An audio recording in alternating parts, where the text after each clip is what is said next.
The Adventures of Pinocchio by C. Collodi. Translated from the Italian by Carol della Chiesa. Chapter 5. Pinocchio is hungry and looks for an egg to cook himself an omelette. But to his surprise, the omelette flies out the window. If the cricket's death scared Pinocchio at all, it was only for a few moments. For, as night came on, a queer, empty feeling at the pit of his stomach reminded the marionette that he had eaten nothing as yet. A boy's appetite grows very fast, and in a few moments the queer, empty feeling had become hunger, and the hunger grew bigger and bigger, until soon he was as ravenous as a bear. Poor Pinocchio ran to the fireplace where the pot was boiling, and stretched out his hand to take the cover off. But to his amazement the pot was only painted. Think how he felt! His long nose became at least 2 inches longer. He ran about the room, dug in all the boxes and drawers, and even looked under the bed in search of a piece of bread, hard though it might be, or a cookie, or perhaps a bit of fish. A bone left by a dog would have tasted good to him, but he found nothing. And meanwhile his hunger grew and grew. The only relief poor Pinocchio had was to yawn, and he certainly did yawn, such a big yawn that his mouth stretched out to the tips of his ears. Soon he became dizzy and faint. He wept and wailed to himself. The talking cricket was right. It was wrong of me to disobey father and to run away from home. If he were here now I wouldn't be so hungry. Oh, how horrible it is to be hungry!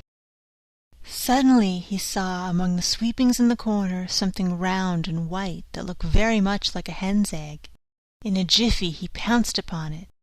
It was an egg. The marionette's joy knew no bounds. It is impossible to describe it. You must picture it to yourself. Certain that he was dreaming, he turned the egg over and over in his hands, fondled it, kissed it, and talked to it. And now, how shall I cook you? Shall I make you an omelette? No, it is better to fry you in a pan. Or shall I drink you? No, the best way is to fry you in the pan. You will taste better. No sooner said than done. He placed a little pan over a foot warmer full of hot coals. In the pan, instead of oil or butter, he poured a little water.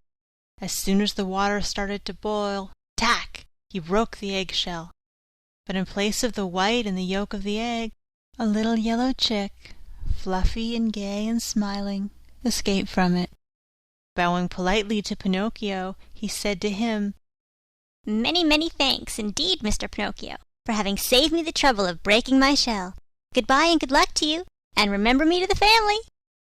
With these words he spread out his wings, and, darting to the open window, he flew away into space till he was out of sight.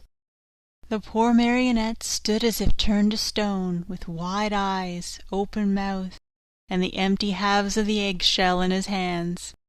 When he came to himself, he began to cry and shriek at the top of his lungs, stamping his feet on the ground and wailing all the while. The talking cricket was right. If I had not run away from home and if father was here now, I should not be dying of hunger. Oh, how horrible it is to be hungry!